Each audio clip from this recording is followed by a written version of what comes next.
Fala galera do Aula D, professor Fábio Vietli aqui, mais um vídeo de História Geral, História Contemporânea, aqui no nosso último capítulo, no último episódio, na última fase da Revolução Francesa.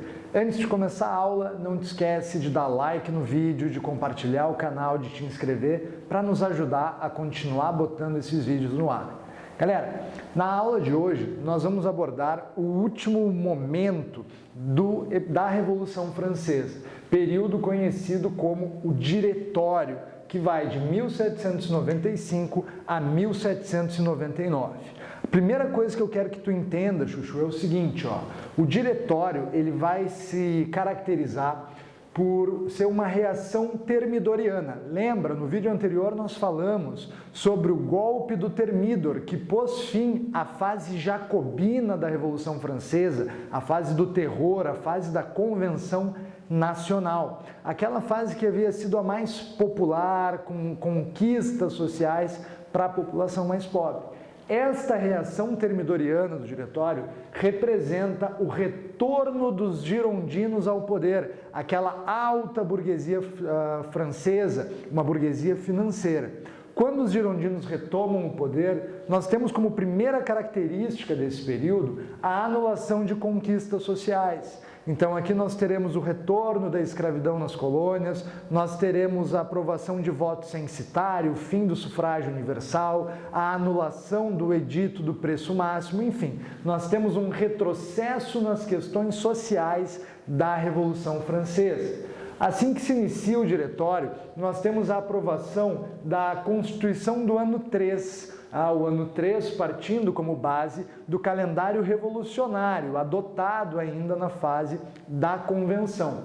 Esta nova Constituição francesa, gente, ela vai consagrar os princípios liberais da Revolução Francesa. Então nós temos um destaque, um foco para os princípios da liberdade, da igualdade e da propriedade privada. Vejam, as necessidades e os anseios da burguesia. A estruturação política da fase do Diretório, ela vai se construir através da adoção do chamado sistema bicameral. Nós temos duas câmaras de poder legislativo. Nós temos o chamado Conselho dos 500, formado naturalmente, né, Chuchu? Por 500 membros, fantástico, extraordinário, 500 membros acima de 30 anos.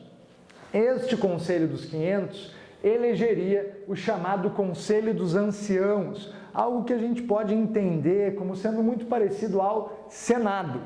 O Conselho dos Anciãos serão responsáveis aqui por aprovar as leis do Conselho dos 500 e também por indicar 5 membros que comporiam a chamada diretoria. Daqui o nome, Diretório. Eram 5 membros eleitos para mandatos de 5 anos e esses membros eles eram renovados a cada ano. Perfeito, Chuchu? Então, o Conselho dos Anciãos e o Conselho dos 500, que são o centro do poder legislativo desta fase da Revolução Francesa, eles eram eleitos, esses membros, através do voto censitário.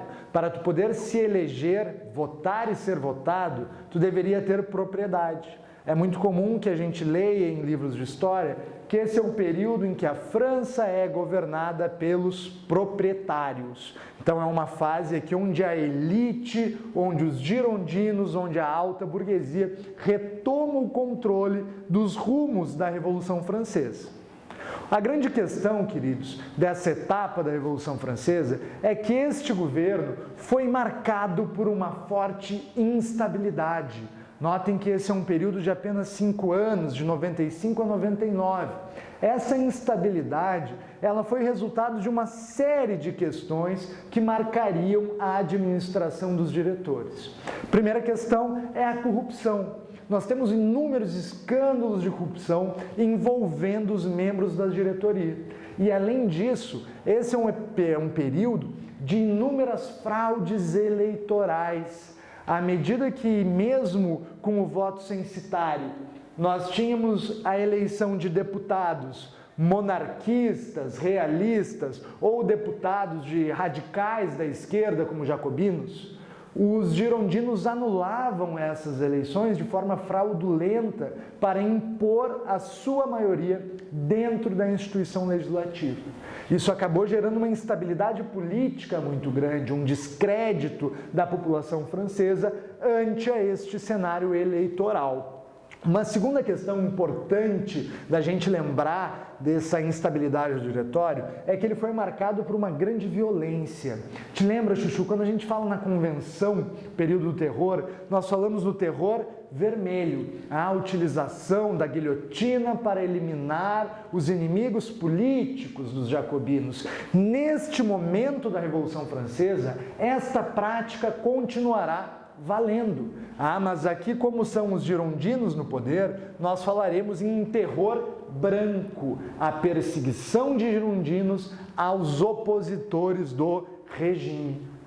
Para a gente fechar esse tópico de instabilidade, o último elemento que é fundamental, que mostra que este regime, este governo se equilibrava de forma muito precária, nós temos aqui golpes ou tentativas de golpes constantes ao longo destes 5 anos.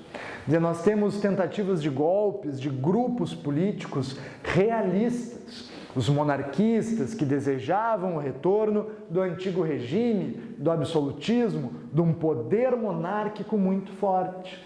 Mas, além disso, nós tivemos também episódios de golpes mais radicais, de uma extrema esquerda, de remanescentes do jacobinismo. O exemplo clássico, extremamente importante disso, é a chamada Conjura ou Revolta dos Iguais. Há uma revolta liderada por Graco Babeuf, o nome dele efetivamente não era Graco, Graco é uma homenagem a um dos tribunos da plebe lá do período romano, que desejava a imposição de uma reforma agrária e acabou sendo assassinado, os irmãos Tibério e Caio Graco. François Babeuf, conhecido historicamente como Graco Babeuf, ele desejava a abolição da propriedade privada dentro da França. Aí a ideia da Conjura dos Iguais, porque se nós não temos propriedade privada dentro de uma sociedade, nós não temos a divisão em classes sociais. Esses dois movimentos de revolta, eles foram debelados, foram reprimidos. A força do exército francês consegue eliminar essas ameaças, mas fica claro para os girondinos no poder, tanto no diretório quanto nos conselhos, que esse seria um governo que não duraria muito tempo. Nós temos uma ameaça estrangeira, as coligações de austríacos, prussianos, tentando ainda acabar com a Revolução. Nós temos uma instabilidade interna muito grande, quer dizer, se percebe dentro dos próprios girondinos que este governo teria os dias contados. O que acontece em função disso? Qual é o resultado dessa percepção? Os próprios girondinos, olha que interessante, Chuchu, os próprios girondinos darão um golpe neles mesmos. Olha que coisa de louco. Os girondinos vão se dar uma rasteira neles próprios. Esse episódio do golpe dos girondinos nos próprios girondinos é o que nós chamamos de golpe do 18 do Brumário. Um episódio que acontece no dia 9 de novembro de 1799. O mês do Brumário é o mês das brumas na França, de acordo com o calendário revolucionário.